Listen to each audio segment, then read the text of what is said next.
ورونو بله مسله هغه موږ دا ذکر کوو چې په یو وخت کې زموږ د پاکستان کې ډېر اختلاف و. ځینې خلکو به وي چې دعا د سنتو نه بعد پکار ده او د فرضو نه بعد بالکل ناروا ده او بدعت او شرک دی. د هغې مقابله کې بعضې نور خلک وایي چې دعا د فرضو نه بعد پکار ده او د سنتو نه بعد شرک دی او غلطه ده. دا دواړه خلک خطا کېږي. صحیح مسله دا ده، موږ به تپوس وکړو قرآن مجید نه چې آیا دعا په کوم وخت کې پکار ده. نو په دې خبره باندې ځان پوه کړئ چې دعا مستحب ده. یو دا مقدمه شوه، دا خبره شوه چې دعا مستحب ده، او دویمه دا خبره شوه چې دا هر وخت جایز ده. دا خبره یاد ساتئ. اوس تپوس کړو د قرآن مجید نه. قرآن مجید کې الله تعالی فرمایي انی اجیب دعوت الداعی اذا دعانی.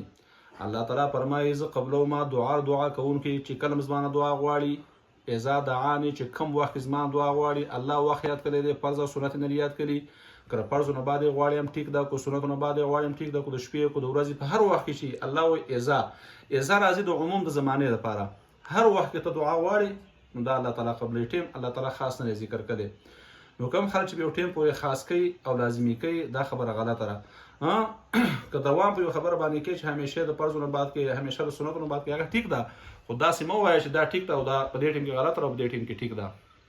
دویم تپوس قرآن مجید نه. قرآن کې الله تعالی فرمایي وقال ربكم ادعوني استجب لكم. ستاسو رب فرمایلی دعاګانې زمانه غواړي زه قبلوم. خو دی نه ویلي چې د فرضو نه بعد نه قبلوم او سنتو نه بعد قبلوم، او دی نه ویلي چې د فرضو نه بعد نه قبلوم او سنتو نه بعد نه قبلوم، بلکې الله دعا زه قبلوم. نو قرآن د آیات نه عموم معلومیږي او تاسو ویلي چې عموم او مطلق دا په خپل اطلاق باندې جاری کیږي. یعنی یو خبره چې الله تعالی عامه ذکر کړي نو ته بیا عامه اخلي، ته چې خاص کړي هم د هغې لپاره مضبوط دلیل بیا ګوري. او مضبوط دلیل چې قرآن دا مقید کوي او خاص کوي نو یا د هغې لپاره خبرې متواتر مشهور حدیث پکاري یا خبرې متواتر پکاري. به هر حال نو دغه آیات نه معلومیږي چې دعا هر وخت جایز ده.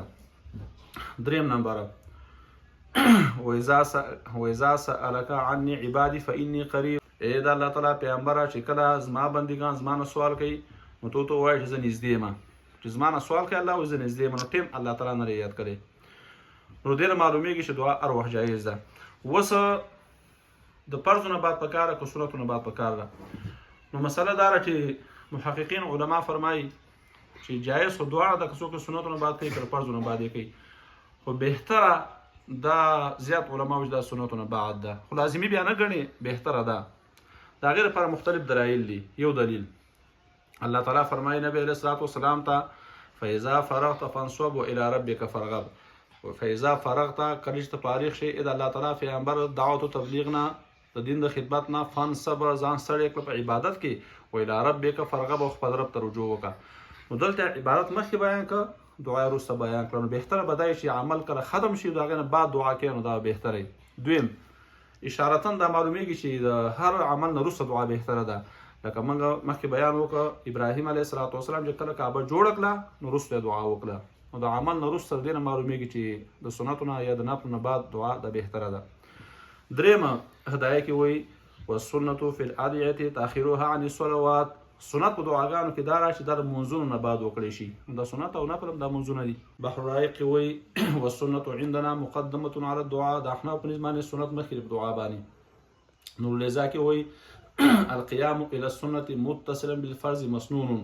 او درېدل سنتو ته متصل په فرض چې دا سنت دي الا بقدر اللهم انت السلام اللهم انت السلام ویا دعاګانې وکړي نو دا پکې جایز دي. به هر حال دا خبره صرف د بهتروالي او د نه بهتروالي ده. نو په جواز کې اختلاف نشته، جایز د فرضو نه بعد هم ده، سنتو نه بعد هم ده. نو کم خلک دې کې تشدد کوي یو بل ته کافر وایي یو بل ته کنځلې کوي نو دا خلک خطا کېږي. ځکه یو مستحب مسله به د خپل استحباب پورې تماني. کنځل په اتفاق د علماو دا حرامه ده.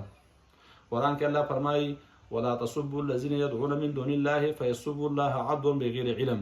ای نبی علیه الصلاة والسلام، ای مسلمانانو، ای صحابه، ټول مسلمانانو ته الله تعالی فرمایي چې تاسو د غیر الله د کفارو هغه بوتانو ته هم کنځلې مه کوئ. دی به الله ته بیا کنځلې کوي بغیر د علم نه. نو د کفارو خدایان بوتانو ته نشي کنځلې، نو پاشه ته مسلمان ته بیا کنځل وکړي او هغه ته چې کوم دی نو یا زنګلي او یا هغه ته کباړي او یا هغه ته چې کوم دی کافر او زندیق او خبیث او دا موږ داسې الفاظ استعمالو د مخالف لپاره چې قرآن د هغې نه منع کړي ده. که خامخا دوه کسان باز کوي، دوه علما باز کوي په مسله باندې د هغې طریقه قرآن ذکر کوي. الله فرمایي وجادلهم بالتي هي احسن. ای د الله پیغمبره که چا څه بحث هم کوي نو ښه طریقه باندې وکړه. بحث کې مناظره کې دا خو په کار نه ده. چې په یو خبره بحث راشي په ښه طریقه معنی شي هغه کې د مخالف بې عزتي مقصد نه وي. بهرحال ورونو امام ابو حنیفه رحمه الله تعالی او د ټولو دا طریقه و چې چا سره بحث کاوه نو په ښه طریقه به بحث کاوه چې مخالف بیا داسې وخت ورسو چې هغه به ملامته شو بیا به دغه راشي چې مخالف خارجه نه شي او عالم دی کم از کم بې عزتي ورشي. نن سبا چې کوم مناظرې روانې دي او کوم بې عزتیان دي یو بل روانې دي نو مناظره په یو مسله باندې زه یو جانب به حق بل به باطلي خو بې عزتي په اتفاق د عالمانو د یو بل د حرامه ده. نو دوی داسې الفاظ یو بل ته استعمال کړي ټوپک خلک یو پسې راوالي ډانګې راوالي کنځلې وکړي جګړه وشي نو جګړه په اتفاق د علماو د حرامه ده. نو دې وجې نه ورونو د اتفاق وخت دی په دې وخت کې چې کوم دی په لویو مسایلو باندې جګړې نه دي پکار خو دومره مسله ده چې کوم مسله ده کم حده پورې ثابت دی هغه حده پورې منل پکار دي. د هغې نه اخوا چې کوم تشدد کول افراط تفریط کول زیاتې کمی کول مستحب چې کوم د فرض درجه ورکول او د فرض انکار کول دا ناروا دي. نبی علیه الصلوة والسلام فرمایي په آخره زمانه کې به داسې خلک راوځي چې یو به پخواني علماو پخواني مسلمانانو ته کنځلې کوي رد ورته پرې وایي. دویم بر قرآن آیاتونه راخلي چې کوم مشرکانو باره کې نازل شوي مسلمانانو باندې پیټ کوي د دې خلکو د الله تعالی عذاب دی او د قیامت علامې دي. که نن سبا موږ وګورو نو یوه ډله رالاګي د قرآن هغه آیاتونه راشي کوم مشرکانو باره کې راغلي بله ډله باندې مسلط کوي بله راخلي هغه آیاتونه چې کفارو باره کې راغلي په بله ډله باندې مسلط کوي او هغه پرې بې عزته کوي او عوام خلک دې باندې دوکه کېږي په اسانه باندې. او دارنګې کوم بعضې خلک چې څلور امامانو امام ابو حنیفه رحمه الله پخوانو علماو پسې کنځلې کوي نو نبي علیه السلام فرمایي چې د اخر زمانې د علامه ده چې یو اخر زمانې ناکاره خلک به راپاسي او په ښو خلکو پسې به دی هغه لعنت به پرې وایي او خیرې او ردې بدې به ورته وایي. نو الله تعالی موږ دغه بې ادبه خلکو نه وساتي. الله تعالی موږ صراط مستقیم باندې راتلو توفیق راکړي. آخر دعوانا الحمدلله.